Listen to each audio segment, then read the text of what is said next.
आपने अक्सर सुना होगा कि काफ़ी जो बिगिनर लेवल और एडवांस लेवल के ट्रेडर हैं, वो ये चाह रहे होते हैं कि हमें कोई ऐसा स्ट्रेटजी या इंडिकेटर मिले, जो हमें एग्ज़िट और एंट्री और बाय और सेल का क्लियरली हमें एरो के शेप में हमें नज़र आना चाहिए कि हम कब इंटर मार्केट में हों, कब एग्ज़िट हों। तो उसके हवाले से आज मैं आपके साथ एक बाय सेल एरो की एक स्ट्रेटजी शेयर करने जा रहा हूँ, जो कि बहुत ही ज़बरदस्त किस्म की है। यहाँ से एंट्री आपने की होगी, ये एरो वहाँ से अपीयर हो जाएगा और यहाँ से एग्ज़िट होना है आपने, वहाँ से भी ये एरो क्लियर हो जाएगा। मीन्स के बाय और सेल का आपको क्लियरली ये मेंशन करके बताएगा कि आपने अब बाय करनी है या सेल करनी है। है तो काफ़ी जो अगर देखें स्ट्रैटेजी है जो एरो के बेस के ऊपर बनी हुई है। मीन्स के आपको जब भी आप ट्रेड करें तो उसमें किसी करेंसी का ओपन चार्ट कर लें तो आपको बता देता है कि अब आपने बाय करनी है, सेल करनी है। लेकिन आज मैं आपके साथ कुछ मैनुअल और कुछ मिक्स करके 2 इंडिकेटर मैं यूज़ करूँगा, जिसकी बेस के ऊपर ये बाय सेल एरो की स्ट्रेटजी होगी और मुझे उम्मीद है कि ये आज की जो ये स्ट्रेटजी है, ये आपको लाज़मी पसंद आएगी। तो चलिए स्टार्ट करते हैं। ये है मैंने एरो के बाय सेल इंडिकेटर यूज़ किए हैं। ये एक ये इंडिकेटर है और एक ये इंडिकेटर है, जिसमें आपने देखा होगा कि ये जो एरो के हैं ये सेलिंग का बता रहे हैं। इसमें हमने ये देखा है ये सेल मार्केट का बता रहे हैं। और दूसरा ये भी अगर आपने देखना है तो यहाँ से भी देखें, ये एरो है, ये भी आपको बता रहा है सेल का। तो पहली तो बात है कि हमें इस इंडिकेटर को समझने के लिए मैंने क्योंकि 2 इंडिकेटर यूज इसमें किए हैं इस स्ट्रेटजी में बाय सेल को, जो कि बहुत ही एक्यूरेट किस्म के हैं। एक तो ये हो गया इंडिकेटर और ये दूसरा ये वाला इंडिकेटर है। तो इसकी लिस्ट भी मैं आपको शो करता हूँ कि आपको बताऊं कि इसमें हमने कौन से लिस्ट यूज की है इंडिकेटर की। ईएमए क्रॉसिंग का एक मैंने सिग्नल यूज किया है। इसमें जो एरो पे फर्स्ट वाले एरो शो हो रहे हैं, ये वाले जो है ये ईएमए क्रॉसिंग की है, मींस के मूविंग एवरेज की क्रॉसिंग के ऊपर ये एक मैंने बनाए हुए हैं। और दूसरे मैं आपको बताऊं कि दूसरा एक एंट्री एंड एग्जिट का एरो का है। इसमें डिफरेंट किस्म के कलर्स और एरो यूज किए हुए हैं, जो कि ये वाला इंडिकेटर है। इजी अवेलेबल है इंटरनेट के ऊपर भी, आप डाउनलोड भी कर सकते हैं। अगर ना भी मिला तो आपको मैं प्रोवाइड कर दूंगा, इतनी कोई मुश्किल बात नहीं है। चले अब स्टार्ट करते हैं कि एक तो 2 इंडिकेटर मैंने यूज किए जो मैंने आपको बता दिए हैं। अब आपने फर्स्ट ऑफ ऑल अभी मैं यूज कर रहा हूँ H1 का और M15 या M5 का टाइम फ्रेम। पहले H1 का यूज कर लेते हैं, फिर छोटे टाइम फ्रेम में चले जाएंगे।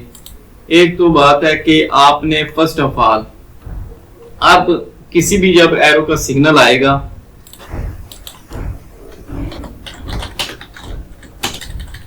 पहला रूल तो ये होगा कि आपने दोनों एरो को देखना है।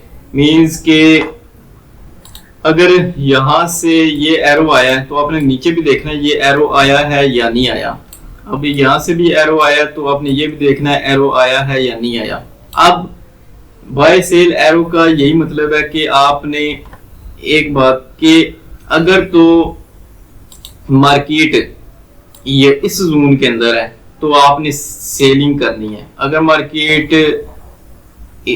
इस जोन के अंदर है तो आपने बाइंग करनी है। ये मैं आपको एक पर्सनली मैनुअली करके चीज बता रहा हूँ कि आपने एक समझनी है कि ये फॉर एग्जांपल हम ऊपर वाले जोन के ऊपर हम सेल करेंगे, सिर्फ सेल करनी है, क्योंकि इस एरो को इंडिकेटर को यूज करने के लिए भी आपने माइंड अपना यूज करना है, सिर्फ को इसी के ऊपर डिपेंड नहीं करनी।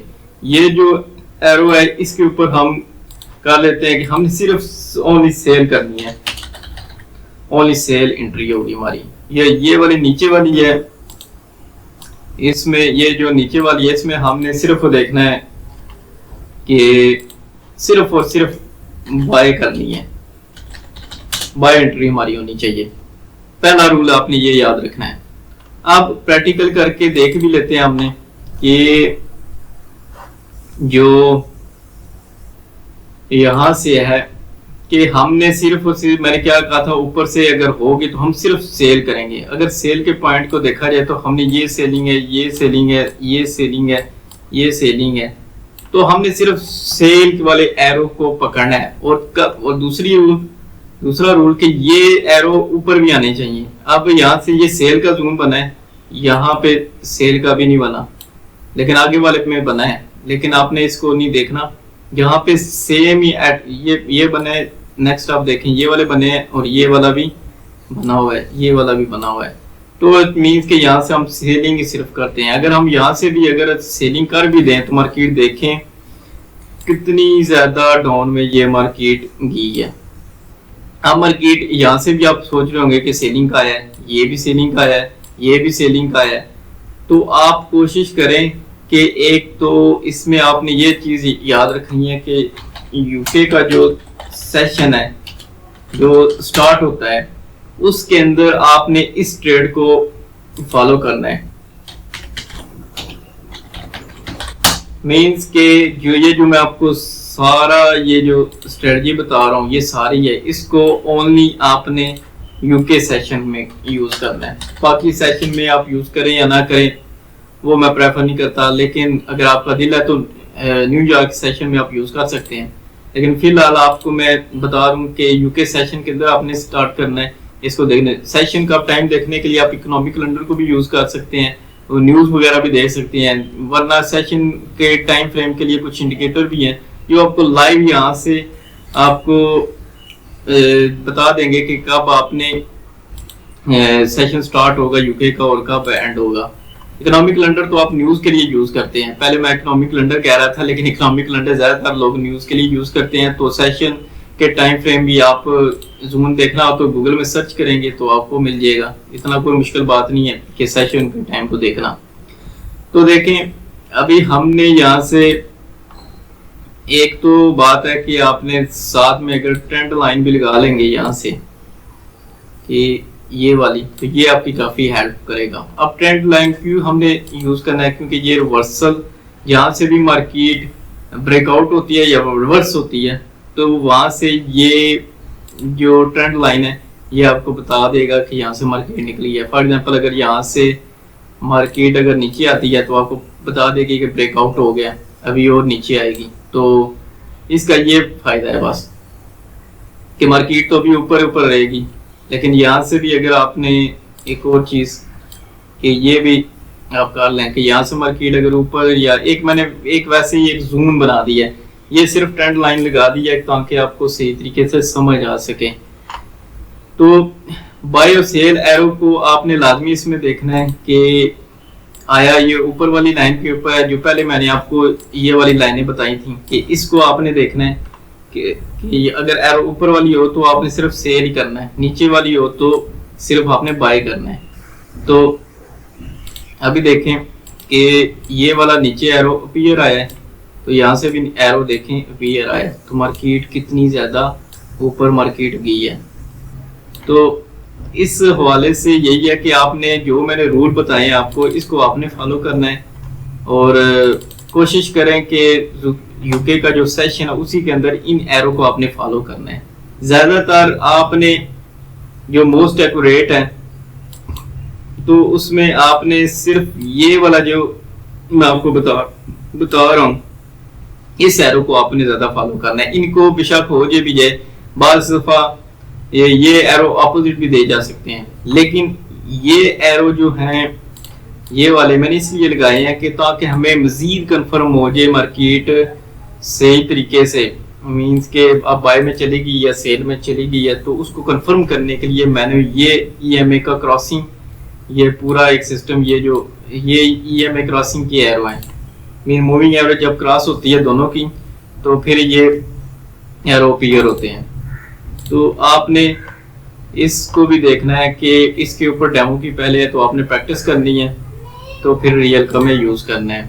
अब इसका पीछे बैकग्राउंड भी देख लेते हैं कुछ, मैं आपको और भी बता देता हूँ कि इसमें हमने कैसे यूज करनी है। फॉर एग्जांपल अभी देखें, अब मार्केट अगर इस लेवल के ऊपर है, ये रेंज बाउंड आप कर लें, ये कर लें आप सेलिंग एरिया कर लें, ये कर लें आप बाइंग एरिया, इस तरह की आपने भी लाइनें लगा लेनी है। अब मार्केट इधर एक दफा मैं क्लियर कर दूं, अब मार्केट एक दफा देखें इधर घूम रही है बार बार, ये वाला जो एरिया ये वाला, तो देखें मार्केट कितना डिस्टर्ब आपको कर रही है। और मैं आपको ये भी बता दूं कि ये जो लाइनें हैं ये मतलब है डे स्टार्ट के अंदर है। तो जाहिर बात है डे स्टार्ट के अंदर एकदम से तो ट्रेड नहीं होती। ये लाइनें डे वन की हैं। ये ये पूरा जो एरिया ना ये एक दिन का है, ये वाला एक दिन का है। ये जो लाइन लगी हुई है ना एक वन डे की है। तो आपने कोशिश करनी है कि एक तो एकदम यूके सेशन हो। अब जाहिर बात है यूके सेशन यहाँ से स्टार्ट हुआ होगा, तो यूके सेशन के अंदर भी अगर मार्केट इस तरह मिड में जा रही है तो आप ये समझ लें कि ये निशानी है, ये वाली इसकी मार्केट की रेंज बाउंड है। मेन का मार्केट ना ऊपर जा रही है ना नीचे आ रही है, ना मार्केट इस तरह ऊपर निकल रही है ना मार्केट एकदम से नीचे आ रही है। मार्केट रहती है तो सिर्फ इसी तरह मिड के दरमियान अभी घूम रही है। तो मिड में आपको पता है जब भी मार्केट रेंज बाउंड के अंदर हो इस तरह, तो ज्यादातर चांस होता है कि आप कैसा हिट आ जाएंगे। तो इसके लिए आप रेंज बाउंड के अंदर मार्केट को ना ही ट्रेड करें तो बेहतर है। तो अगर हमने यहाँ से देखें कि एक फॉर एग्जांपल अभी ये एक सेलिंग का सिग्नल आया और मार्केट किधर है ऊपर है, तो ये भी देखें एक साथ ही एग्जैक्टली दोनों सेम चीज के ऊपर ये सिग्नल आ गए हैं ये वाले। अब ये जो जब एग्जैक्टली दोनों सेम आ जाए तो इट मींस के अब आपकी ट्रेड ऑलमोस्ट 95% कंफर्म है कि यहाँ से सेलिंग में जाएगी। तो मार्केट देखें अब कितनी ज़्यादा सेलिंग में आगे गई है, क्योंकि हमें दो चीज़ें एग्जैक्टली एक टाइम के ऊपर कंफर्म हो रही हैं। तो मार्केट ठीक ठाक कंफर्म सेलिंग के अंदर गई है। अब आपने जोन को भी हाई रखना है, जो मैंने फर्स्ट बताया ऊपर वाला, मिड वाला और जोन नीचे डाउन वाला। ये एक मैंने पर्सनली एक माइंड से ये एक चीज बनाई हुई है जो प्रैक्टिकल की करनी है आपने, कि इस तरह हर आप इंडिकेटर लगाना कोई मुश्किल नहीं है, लेकिन इसके ऊपर ट्रेड करना और इसको समझना थोड़ा सा हार्ड होता है कि आपने किस तरह आपने इसको फॉलो करके आपने ट्रेड करनी है। तो ये छोटे टाइम फ्रेम के अंदर भी आप इसको यूज कर सकते हैं, M1 के M5 के अंदर भी, M5 के अंदर भी और M1 के अंदर भी। इसमें कोई नहीं है, कोई भी आप टाइम फ्रेम यूज कर सकते हैं। लेकिन जो मैंने रूल आपको बताए हैं बाय सेल एरो के, तो वो आपने याद रखने हैं। और जो ऑर्डर की होगी, ऑर्डर आप कोई भी न्यू जब भी आप ऑर्डर नया ओपन करें तो कोशिश करें कि छोटी वॉल्यूम के साथ आपने करें, तो बाद में जब आपके पास अच्छा बैलेंस हो जाए तो तब आप एक बड़ा वॉल्यूम भी यूज कर सकते हैं। तो मुझे उम्मीद है ये वीडियो आपको अच्छी लगी होगी। बाय सेल सिंपल ये एक एरो है और कुछ मैंने जो टेक्निक बताई है इनको आपने यूज करना है। ये आपको कंफ्यूज भी करेगा, लेकिन आपने अगर डेमो के अंदर प्रैक्टिस की और सही तरीके से इसको और मजीद समझा तो मुझे उम्मीद है आप बहुत जबरदस्त किस्म की ट्रेड पकड़ सकेंगे।